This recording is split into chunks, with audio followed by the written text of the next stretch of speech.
Good evening and welcome, and thank you so much for joining us for tonight's program, hosted in partnership with the World Affairs Councils of America, Wunderbar Together, and the World Affairs Council of Tacoma.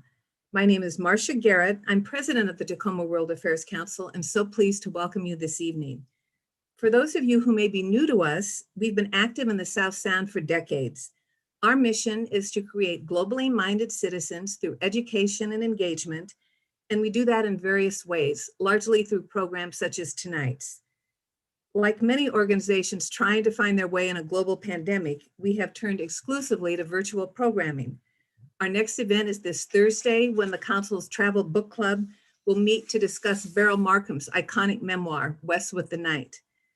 On December 3rd, we'll be hosting our next foreign policy discussion group, which will focus on the global crisis of democracy and its implications for American foreign policy. That conversation will be led by Professor Etga Ugur, who you will be meeting very shortly. So please check back to our website to see if there are programs that you might be interested in. That's wacttacoma.com. We welcome your interest and support, and especially as a small nonprofit, we always welcome your financial support. So let me tell you how tonight's program is going to unfold. Professor Reusch will present for roughly 15 minutes on Germany after 30 years of reunification, challenges at the end of the Merkel Chancellorship. Following his remarks, he will be joined by Professor Ugur for a brief conversation, a fireside chat, if you will, focusing on the themes that were brought forward in Johann's remarks. During this time, if you have questions you'd like to see either speaker respond to, by all means, drop them in the chat box, because the rest of the program will be devoted exclusively to answering your questions. And we are hoping for a really robust Q&A. So please help us out on that piece. So with that, let me introduce you to tonight's speakers. Professor Johann Reusch is an associate professor of history and global studies at the University of Washington Tacoma. He grew up in Hamburg, Germany, where he still maintains a home. His field is intellectual history and cultural studies. He has a PhD from the University of California, has been a graduate fellow at Stanford and the Getty Research Center, with additional advanced studies in public policy at the School of Public Affairs at the City University of New York's Baruch College. His research and publications have focused on German sociocultural issues, ethnic encounters, identity politics, and nation building. He is currently working with German researchers on a project to assess the effects of public education on social transformation in Germany.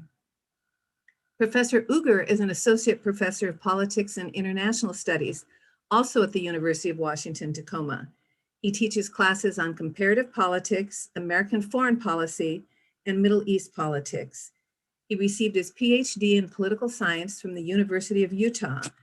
Before coming to Washington, he was a postdoctoral fellow in the Muslim Studies program at Michigan State University, and also taught there as a visiting assistant professor at James Madison College. His research interests include religion and politics in the Middle East, Islamic movements, religion, civil society and social capital, and Turkish politics and comparative government. With that, it's my pleasure to introduce to you Professor Reusch. Johann, the floor is yours. Good evening. I would like to address some of the challenges that are being faced by Germany at the end of the Merkel Chancellorship. And one of the main issues I would like to discuss is the transformation of German society into a very multicultural society. And in that context, I would like to discuss some of the formations of multiculturalism and parallel societies that have built up over the last 15 years since Angela Merkel was in office. So it's important to understand that parallel societies and multiculturalism are associated for the most part with immigrant groups, but I will argue that there are also ethnic German multicultural groups that need to be taken into consideration. So looking at where Germany is now, looking at 2019 statistics, we can show that 26% of the population in Germany have a migration background, not including minors, which would bring it up to 31%, and 1 million refugee statuses. While the overarching German social values have been rooted in cosmopolitanism and tolerance, encountered also by the masses through touristic and culinary forays, non-ethnic groups for the most part, including a very sizable Turkish related community of more than 4 million citizens, have not been fully embraced by Germans.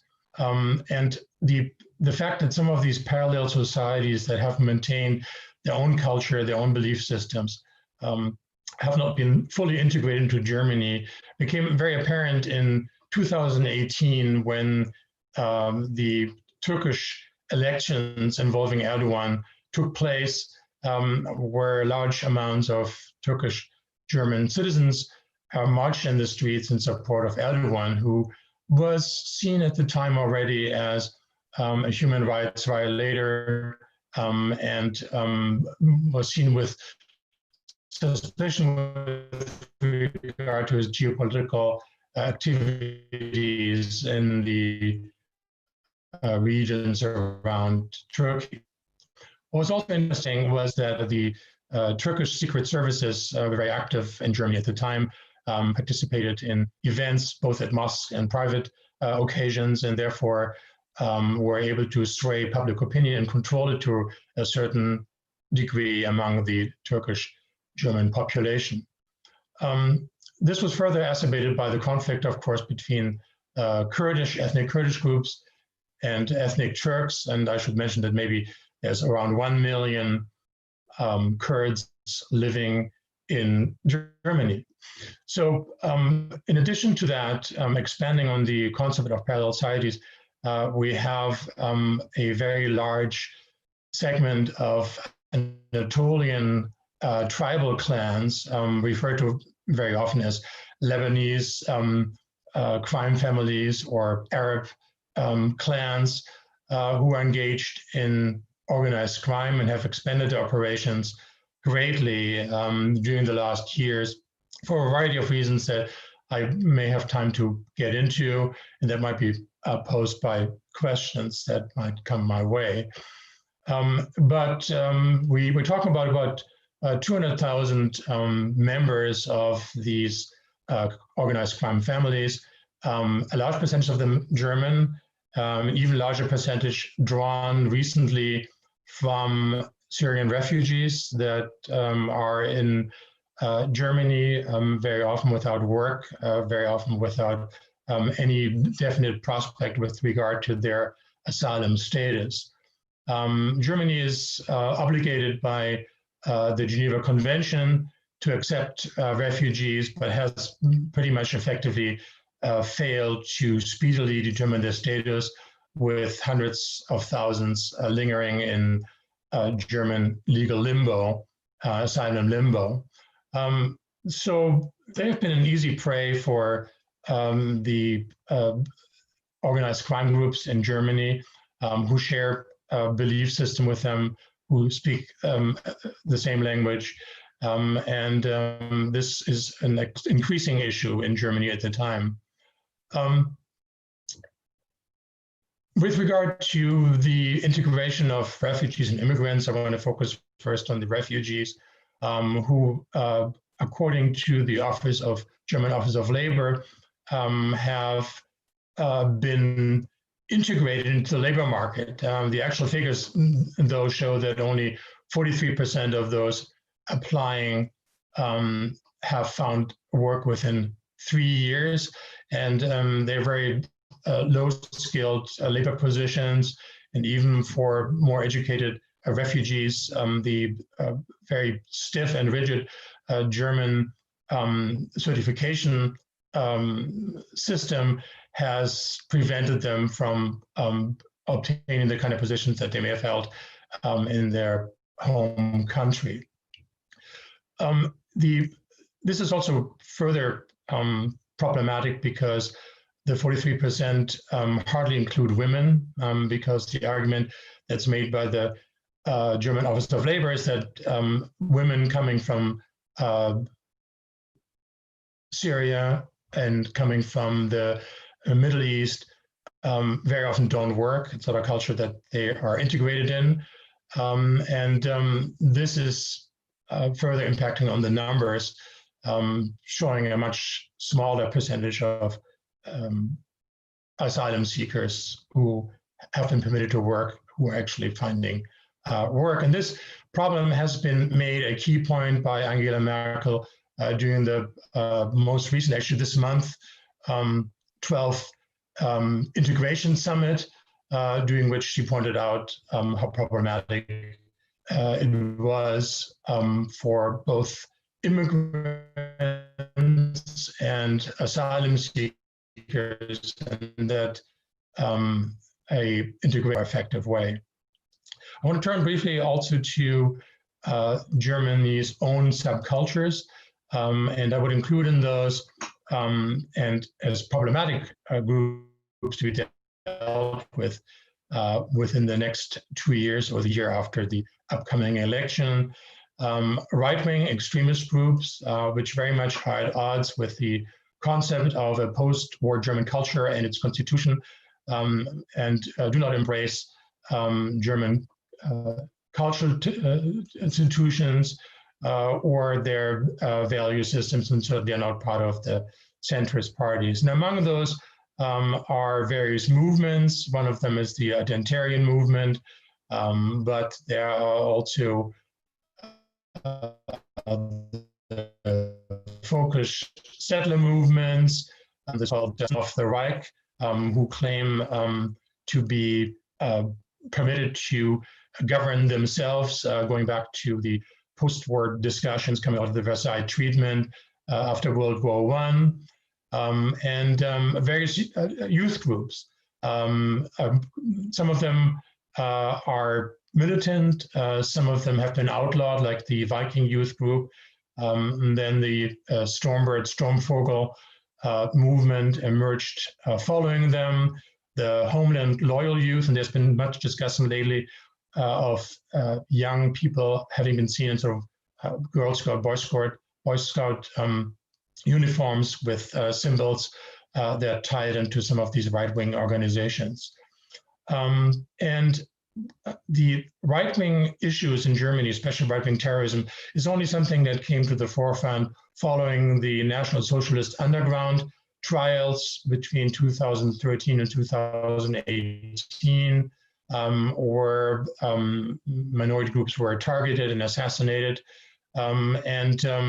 Following this, the Ministry of the Interior has created special divisions that focus on various aspects of right-wing terrorism, including also other groups that are seen as existing in conflict with the German basic law, the German constitution. For the most part, the right-wing groups have been pretty much ignored up till the NSU terrorism trial, because they were seen as sort of very marginal. But in fact, most recently during the anti-COVID-19 anti-mask protests, we saw a variety of right-wing groups marching with the 20,000 in Berlin against the issue of lockdown and having to wear masks. And we saw the flags of the German Collegium, and which is a group that embraces the Fourth Reich, and also the German Imperial War flag. These are all symbols that you wouldn't have seen publicly, but the concern here is that we have some of these marginal groups appearing in the mainstream. In fact, recently in major cities, the NPD, which is the German Nationalist Party, which has in some ways historic ties to the National Socialist Party of Germany, has been assigning militia groups to keep order in German cities. So we have uniformed citizen militias that are associated with the NPD, which is also abbreviated SS, which conjures up very unfortunate memories of the Third Reich. And these groups all are very hostile with regard to immigrant groups and are part of a rising populist sentiment in Germany, which has been pushed forward initially by Pegida and then following by the Alternative for Germany, AfD. And recent findings by the Bertelsmann Foundation, creating the so-called populism barometer, developed in cooperation with YouGov Germany, have argued that populism in Germany is on the decline after having peaked in 2018. But indeed, this is to be taken with caution, because in addition of the shift away from centrists means that Germany's largest populist party, AfD, is increasingly developing into an organization dominated by right-wing, often extremist voters. In fact, right-wing extremism has increased in Germany during the last year, as per the country's domestic intelligence agency, which has reported over 32,000 extremists having been identified to date. For the most part, this number is much, much higher, because these are only those who have been identified, and many of the extremist groups have moved away from public media and have gone into the underground. We can trace many of the anti-Semitic events and attacks and incidents to Germans, not to immigrants, Muslim immigrants, has been argued. So right-wing terrorism constitutes one of the fastest growing security problems in Germany today. And we have some of the numbers which have been around 1,300, 1,600 with regard to anti-Semitic activities. So the concern at this point is that the identity of Germany is changing from a country that had a very sort of monolithic, monocultural approach that has not been in touch and kept up with the changes in society, where we still have a very little integration, something that needs to be fixed in the future in order to understand Germany as a global society that in fact not only embraces tolerance and cosmopolitanism as an intellectual exercise, but also with regard to accepting a new citizenry that is expanding very, very quickly, and it's not ethnic German. So I'm going to pause at this moment and give my colleague Etga Ugur an opportunity to ask a couple of questions and turn the mic over to him. Thank you, Johann. This is a really interesting set of remarks that you shared with us, and I am also receiving a lot of comments and questions from the audience, which I'm going to turn in a minute. So I think you have given us a very interesting description of a society that is in transition. There are challenges in this transition. And I'm hoping we can unpack some of your observations and comments about the identity challenges that Germany has been experiencing, and also perhaps its implications for its foreign relations with United States, with other European countries, with Turkey, as you were mentioning, having a very large Turkish minority. So why don't we start from this idea of the parallel societies? Maybe perhaps you can give us a little bit of an elaboration of what a parallel society is, and how does it exactly work in practice when it comes to these different refugees, different minorities, migrant workers, different German identity groups. How does that look in practice? Well, by parallel societies, we understand groups that exist within a majority society that do not share a belief system, that do not believe or embrace the Constitution, and have different cultural practices and also perhaps a separate language. The issues here at hand are that much of German culture is very, very different from the culture of immigrants and from the culture that is embraced and the beliefs that are embraced by the ethnic extremist groups that I have mentioned, for example. And they're not all extremist groups. I shouldn't really quite phrase it that way, because in part they are engaging belief systems that predate the Third Reich and the Nazi era, that are tied to German paganism and were in fact adopted by the Nazis, but really go much deeper and go back in history much more. But they don't see themselves represented by the mainstream parties. They don't see themselves represented by the Constitution, the German Constitution, the German Basic Law. And with regard to some of I mentioned the crime families, for example, they embrace very different ideals about masculinity, about the role of women in society, and also the way that legal scripts are being exercised on the ground.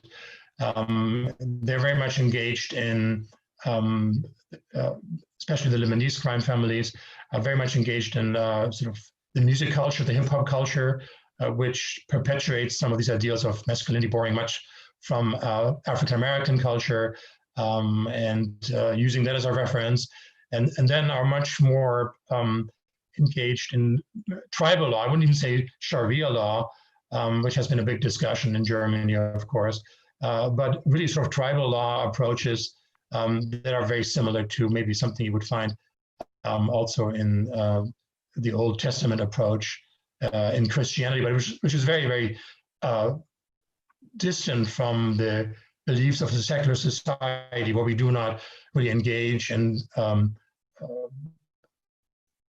belief structures and approaches to resolving social conflict that are outside of the law. So how would you describe, given these kind of different identity groups, right? There is some sort of a renegotiation of the boundaries of the German national identity, right? Who actually can be considered as a German, right? You're talking about how these differences date back history, centuries ago, but now you have new, right, groups coming in. How would you characterize the response of the state institutions, right, to kind of respond and accommodate these new changes as it relates to asylum applications, you know, citizenship laws, or the naturalization laws? How would you characterize the German state's response to these ongoing challenges? Yes, I mean, first of all, my point is in part that it's not just ethnic Germans who define the nation anymore. That is, in fact, a country of immigrants, which is changing, and that the German authorities still are abiding by approaches that are avoiding the issue at hand. For example, let's just talk about the Turkish population, the big debate about whether there should be Turkish schools, and the public is not willing, and neither are the state institutions, to really finance just Turkish schools. But there could be integrative models, and some of them exist already, where, for example, teaching of Islam is something that can occur in a secular context, just like the discussion of Christianity can. There are many laws on the books and many approaches ingrained still in the executive and the dealing of the police, for example, with immigrants that are highly prejudicial, that group them together into a camp of foreigners. And it is changing, of course. We see the entering of immigrants into politics, but it's very, very limited. It's a very small amount. And it's not representative really of the large percentage of immigrants or those with immigrant backgrounds living in Germany today. And I mentioned the numbers earlier. So we should technically have 25% or so of immigrants engaged in the government. And part of that I should clarify, because in fact, part of it has been a problem because some of the bureaucracy of Germany on the lower levels has actually been infiltrated by some of the Lebanese crime families. That's been a big issue, as we see also in other institutions that have been infiltrated by right-wing extremists or those who have right-wing beliefs. So the practicality of deciding the fate of Germany is not distributed evenly among the various groups that exist within Germany, but some groups have taken advantage of the fact that it is important, that it is possible to enter into some of the lower administrative levels and bestow favors on their own groups.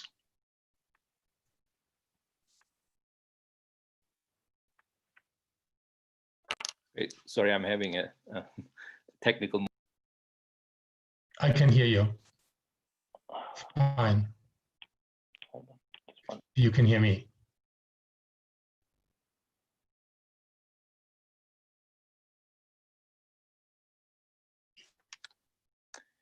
So you can hear me, right? Yes. Yes. Okay. Sorry. Maybe we can talk a little bit before we move on to the audience questions about the implications of these challenges to Germany's foreign relations. Turkey. Yes. You mentioned there's a Turkish minority in Germany, and Turkey and Germany has had a very complex relationship. And say when it comes to the Kurdish question, Germany has been very outspoken to criticize Turkish military operations, its securitization of Kurdish identity politics, its cross-border operations in Syria, etc.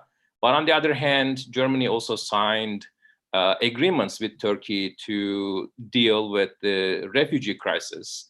In a way, bribing Turkey to take some of these refugees so they don't come to Europe, and giving Turkey some compensation for this agreement. So how would you see Germany's foreign relations? It's a country that has some of these challenges at home, but it's also a country that is the central power in the European Union. It's a major global potential power. So how do you see Germany's foreign relations in light of what you described?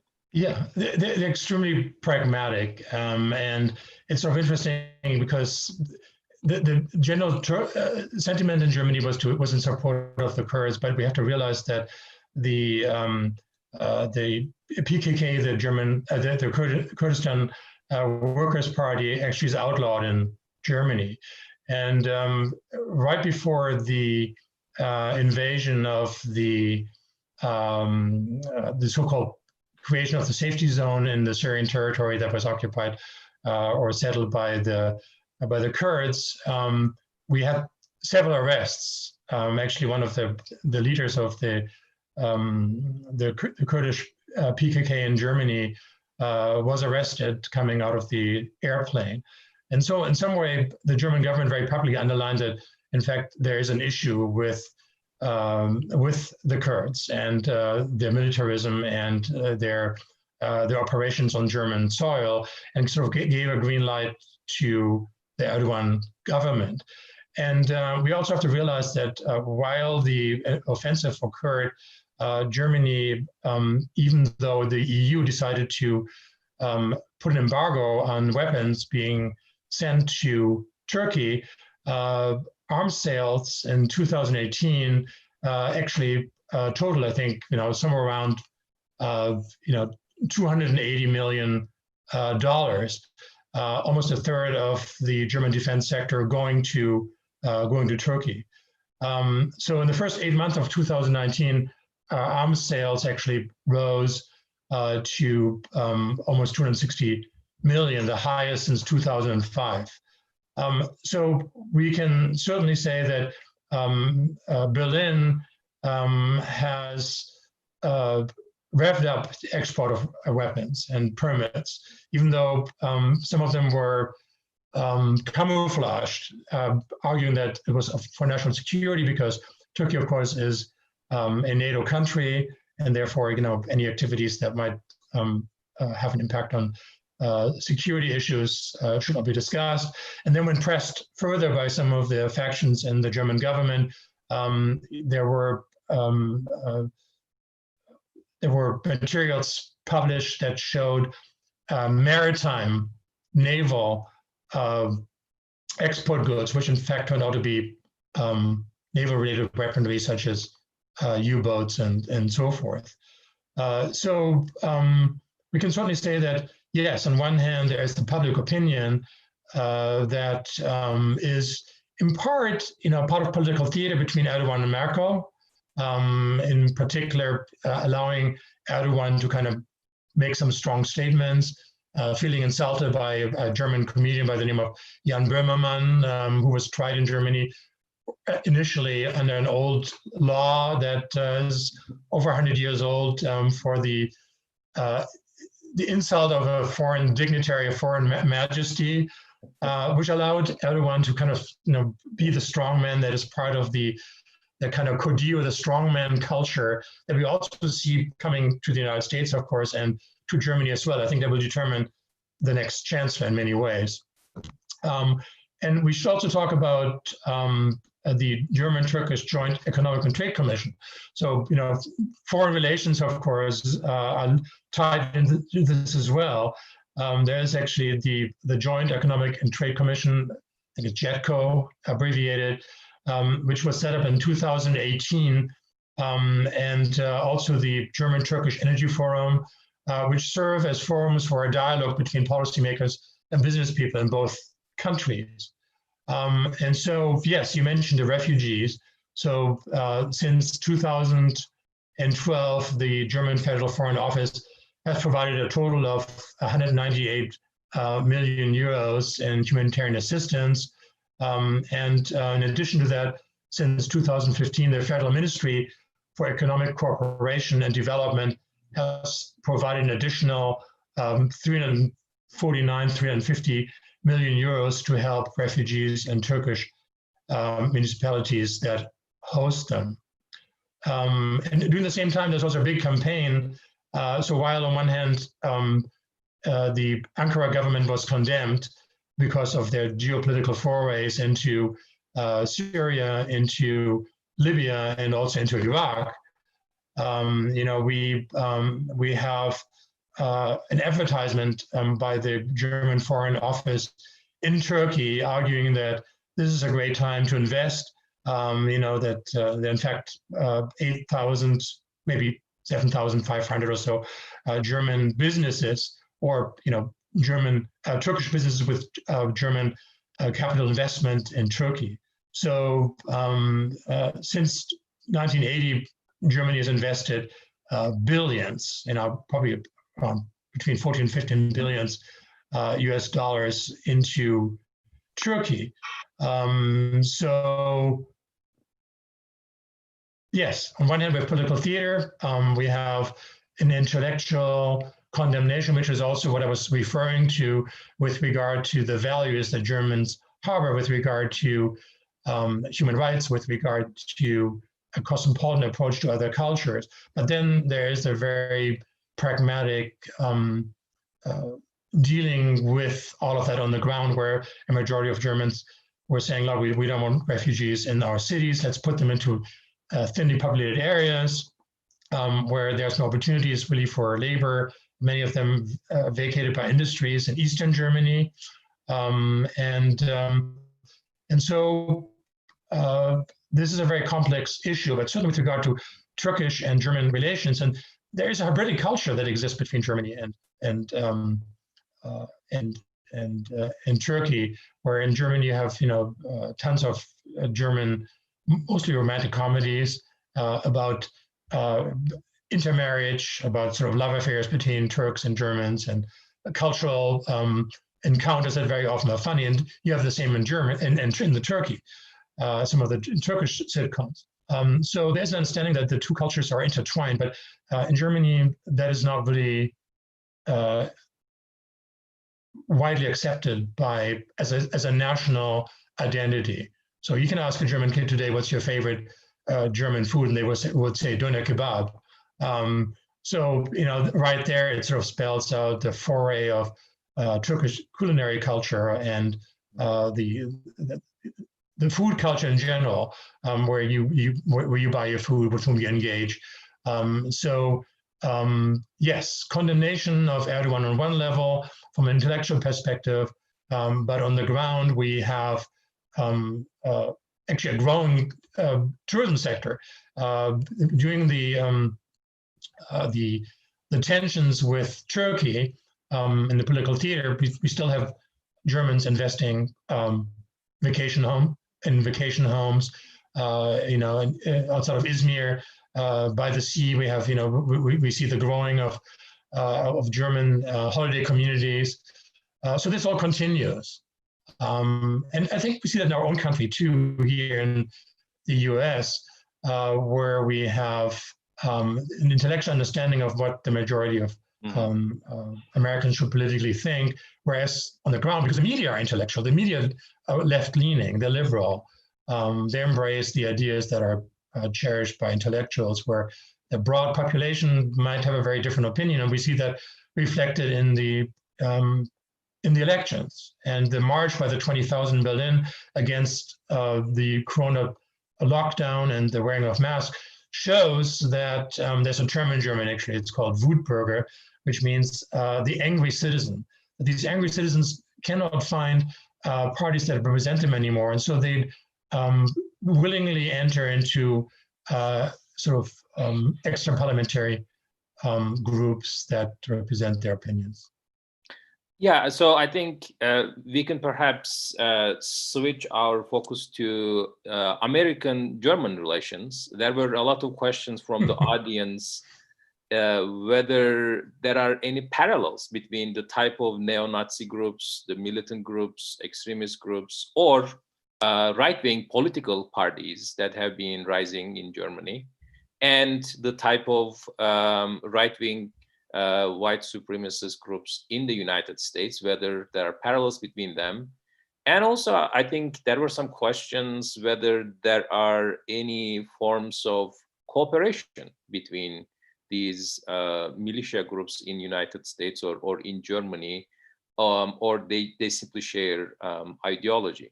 I also know there were some media reports that some of these militant groups, neo-Nazi militant groups in Germany, were in some Russian camps at some point.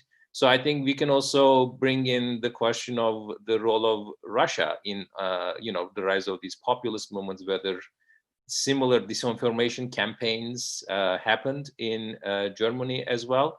So if you want to comment a little bit on the implications of what you're describing with US-German relations, and what do you make of these different questions? Yeah, it's a big question, and maybe I'll stay in Europe very briefly and start there, and talk about the German-Russian relations, which also are very pragmatic, and just like the relationship with Turkey, sort of go back centuries. More recently, and I should maybe comment on, I also saw that news coverage of these German militias training in Russia.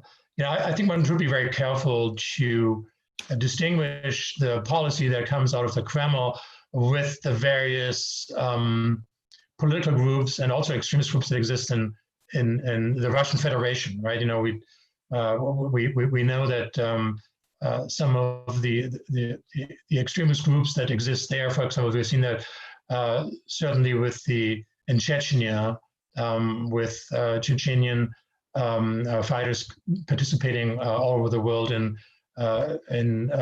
various ideological conflicts. More recently, of course, and what happened in Paris with the beheading of a social studies teacher.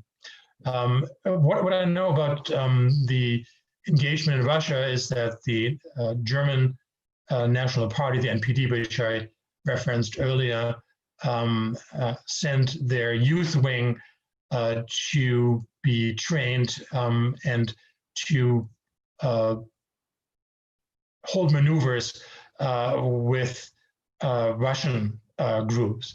And I forget now the exact, actually RIM, that was the name, the Russian Imperial Movement. So this is actually a group that is a Russian right-wing group that has very similar goals in restoring the empire by the NPD, German Empire, and of course the Russian Empire. And we have to realize that right after the French yoke was shaken off in the early 19th century, Russia and Germany engaged in the so-called Holy Alliance. So they rolling back history, these extremist groups, and trying to sort of reinvent something that has been very often the case, especially within Europe, going back to medieval scenarios, going back to times that were seen as idealized. Now, so I wouldn't, just the same issue that discussion has been made with the Alexei Navalny poisoning, where some groups argue it came directly from the Kremlin. Others say, well, there's other groups that may have played into this and wanted to expose Putin and create conflict that then could be utilized politically. But getting back to your question about German American relations, and I wouldn't really call this a relationship with regard to these extremist groups, but because to my knowledge, German extremist groups have been all over the world. I mean, they have, and on the leftist side, they have trained in certainly in the Palestinian territories. They have trained in Russia with the former GDR. They have been in Yemen. They have been everywhere. But to my knowledge, there is very little direct influence on political groups, right-wing political groups in Germany. I would argue that some of the right-wing groups in the United States that embrace the Nazi ideology, that embrace Aryanism, that embrace white supremacism, are referring to material that is sort of shrined in mysticism and not really in historical fact. And I think we would be very hard pressed to find a U.S. militiaman or extremist, right-wing extremist, who has read Hitler's My Struggle, Mein Kampf. I think that does really not exist, but rather there's a shared understanding of xenophobia. There's a shared understanding of sort of racial supremacy that connects the movements in Germany and in the United States. And I would say that there's a seesaw effect where Germans watch these militia groups marching in Germany. They follow very closely some of the developments that occurred on federal land, in Idaho and Oregon, and vice versa. But I don't believe, and I don't have the information, let's put it that way, that there's a direct collaboration between those groups. Certainly, the rise of populism is a universal one, and I would also look at what historians call la longue durée, which is the idea of sort of long-term developments, which are also part of diplomacy and foreign relations, right? Things develop, very slowly over time, and the idea of having, like in Germany, for example, a female chancellor, that's really an outlier in German history. If we have in German history, we have these strong men, and I would even argue that Helmut Kohl, for example, in many ways was sort of a bit of a strong man type. He was more of the strong silent type, maybe smoking his pipe, but he was a towering, 6'2" tall, very massive person. Certainly not somebody who sort of engaged in wordplay or easy conversation, and so we see some of the developments also, of course, in the United States, where we have this very masculine culture that is sort of abhorred by a large segment of the German population as sort of being very sort of a locker room oriented, very just very male, something that is not really part of German culture. And this is also something that some of the immigrant groups conflicted with, where, we sometimes Americans comment on the effeminate quality of European fashion with regard to men, that some of these very powerful masculine ideals are not really pervasive in society and are therefore questioned by groups that embrace a very individualistic, in our particular case, of course, also a very nativist approach to identity. Yeah, that's an excellent answer that goes into a lot of different dimensions of the social and political ideology and how it's constituted, right, and how it's replicated perhaps in under different contexts. To perhaps move on to more state-to-state relationships, there are a lot of questions about the potential German role as a more active leadership role for Germany to kind of lead the European Union as a power bloc, when United States in the last 4 years or so has been kind of backtracking from leadership, that assertive leadership of the global international order, if you will, or the Western alliance, right? A lot of people saw Merkel and Angela Merkel as an important leader. So I guess I want to see what you think about the Germany's role for being this kind of a leadership role, and also what do German people think about Germany's role in the world? Do they see that kind of a role for Germany? Germans in the past certainly have, and I would say that, in fact, the past is one of the roadblocks to German foreign engagement, especially as a sort of powerful sort of world police force that we associate with the United States.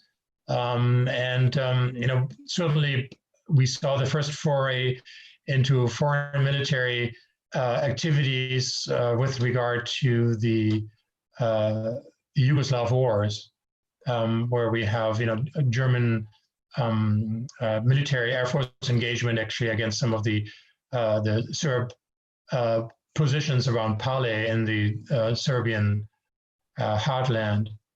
And then, of course, Afghanistan. But Afghanistan, became in some ways the German Vietnam. It's something that become a political quagmire that, and Germany has been very reluctant to engage their troops.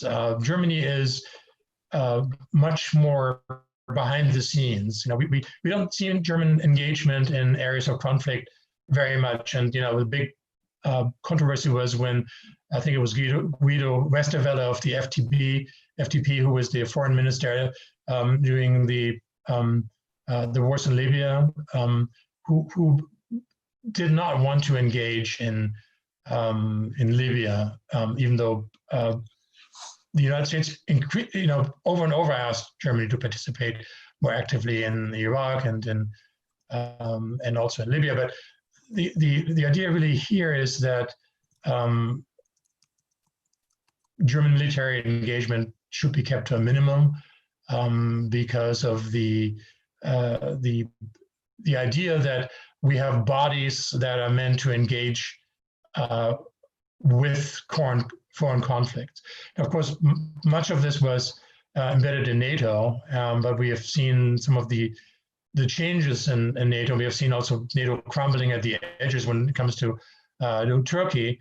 But certainly, Germany has been very active with investments, been very much involved in logistic support in conflicts all over the world.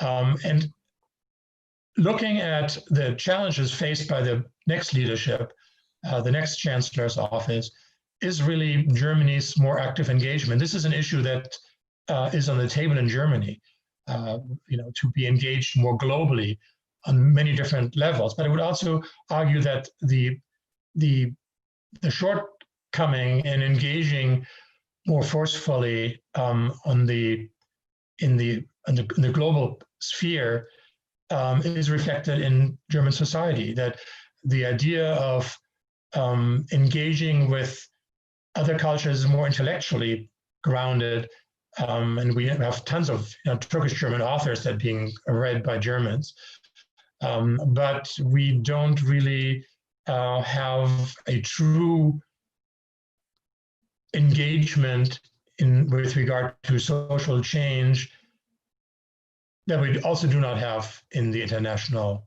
scene. We are coming towards the end of the program, so I'll probably end with a short question before we wrap up this really engaging, interesting conversation. Perhaps I will end with a lighter note. What do you miss most from Germany when you're away, when you're here? What is the most important thing that you miss when you're away? Turkish food. Turkish food is what I miss the most. And certainly I actually enjoy the multiculturalism in Germany. So I go shopping when I'm in Hamburg, for example, near the train station, where you have the bazaars, where you have the cultural intermingling, where people will talk politics when somebody's preparing the döner. So this is also part of German culture, and where those cultures meet is the public sphere. The public sphere right now is very much curtailed by Corona, and I think this is an opportunity maybe, but also a moment of contemplation where German culture and German national identity will go in the future when this is all over. Excellent. I share your yearning for the food, the miss you have in the public sphere. It was great talking with you. Same here. Thank you very much, Etga. I love that. What do you miss most about Germany? And it's Turkish food. That's perfect. Thank you both so much, gentlemen, for a very provocative evening. I appreciate your time. I appreciate all of those who joined us and for the robust Q&A. Thank you so much for that. And thank you to our partners, the World Affairs Councils of America, and to Wunderbar Together. We hope we'll see you soon at another council program. Stay safe out there. Thank you. Goodbye.